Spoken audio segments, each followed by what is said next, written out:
Across back roads and forgotten towns, the past lives on. Not in textbooks, but in weathered plaques, quiet museums, and the stories we nearly lost. I'm Pelham Pugh, and this is American Shadows, uncovering the people, places, and relics that shaped our American history.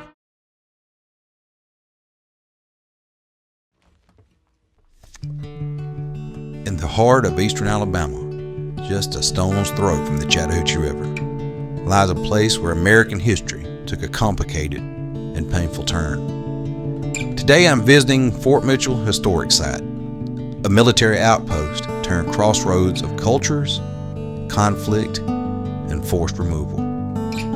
Here, the story of the Creek Nation collides with the rise of American expansion.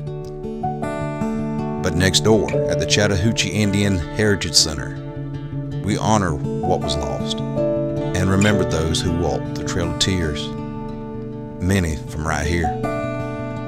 This isn't just about forts and monuments.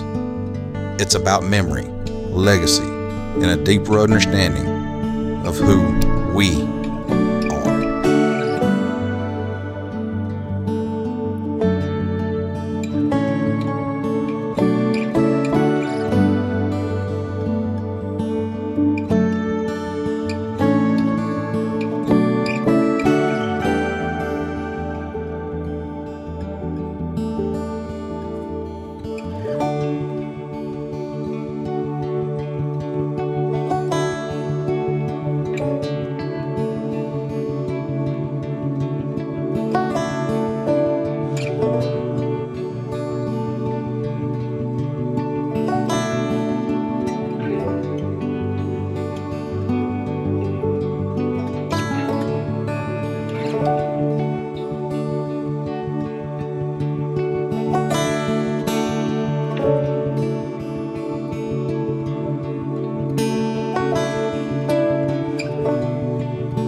Fort Mitchell was first built in 1813 during the Creek War, a bloody internal conflict within the Creek Nation that became tangled with American expansionist ambitions.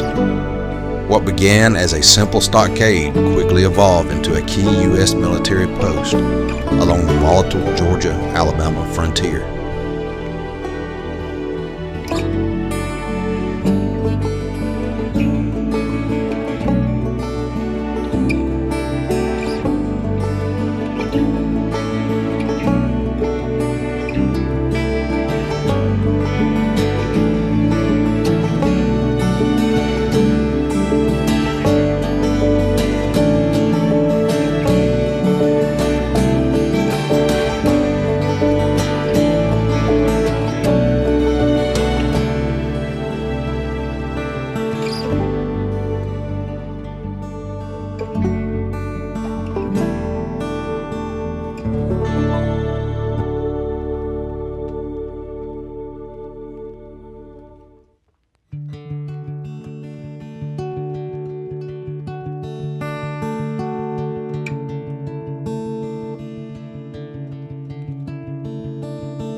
The original fort was constructed by Georgia militia under General John Floyd, who used it as a launching point for campaigns against the Red Stick Creeks, a faction resisting assimilation and land loss. The war ended in 1814 with the Treaty of Fort Jackson, which forced the Creek Nation to cede over 20 million acres of land, more than half of Alabama.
Fort Mitchell's story didn't end there.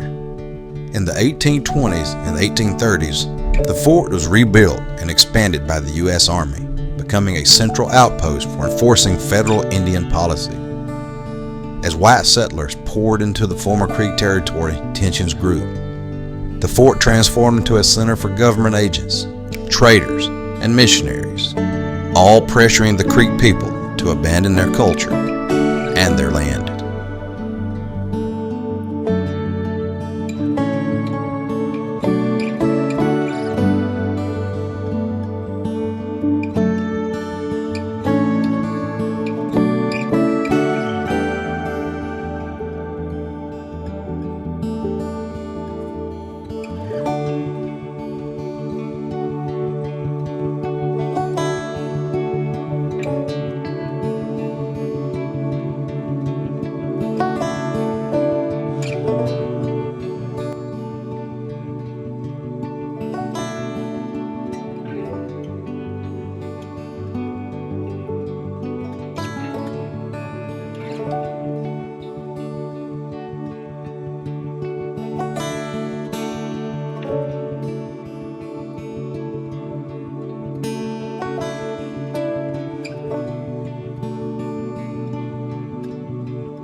1836, Fort Mitchell became a staging ground for one of the most tragic chapters in American history, the forced removal of the Creek Nation. Thousands of men, women, and children were rounded up and marched west along what would become part of the Trail of Tears.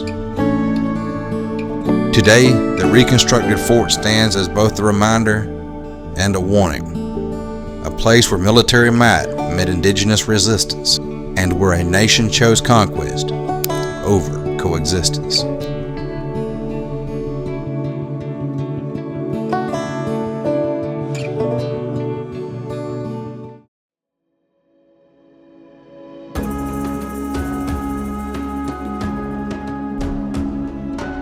Just down the road from Fort Mitchell is a quieter place, sacred, solemn, and rooted in memory. This is the Chattahoochee Indian Heritage Center, built to honor the Creek people and the painful history that unfolded here.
At the heart of the center is the ceremonial flame, a fire that never burns out, symbolizing the enduring spirit of the Creek Nation.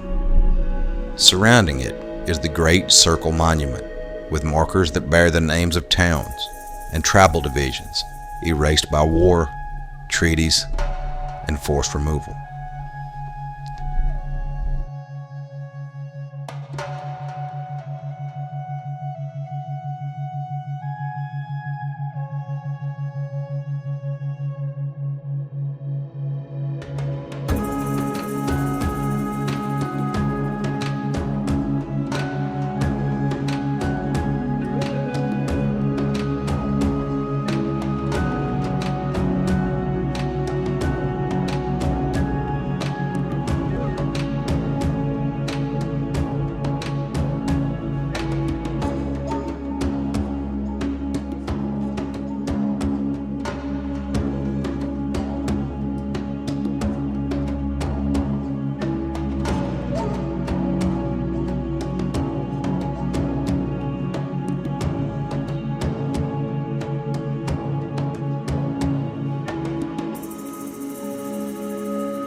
This land was once part of the Creek Confederacy, home to thriving towns, sophisticated trade routes, and deep cultural traditions tied to this very soil.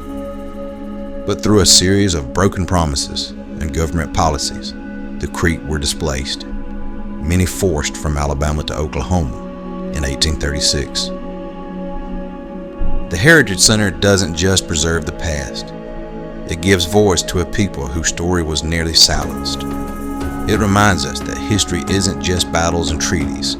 It's families, it's faith, it's resilience.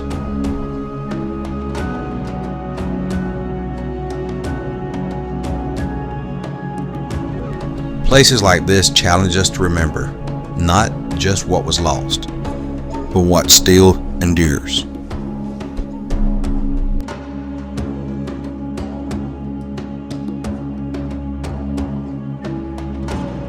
Thanks for walking through history with me today. If this story moved you, don't forget to like, subscribe, and share. And if you're drawn to stories about family, betrayal, and the ghosts we carry, then stick around for a glimpse of my newest Southern noir novel. It's called Last Castle in the Sky, a tale of blood debts, buried secrets, and one man's last shot at redemption. Until next time, I'm Pelham Pugh, and this has been American Shadows. In the Deep South, some castles are built from dreams, others from the wreckage of truth.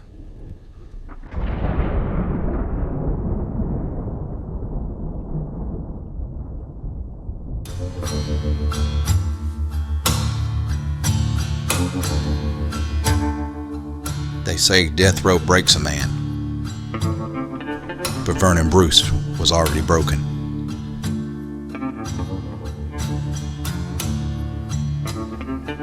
His nephew would fight for his freedom. His son didn't care if he lived or died. And while the boys turned against each other, the real monster watched. Some wounds, they can't be healed, only avenged.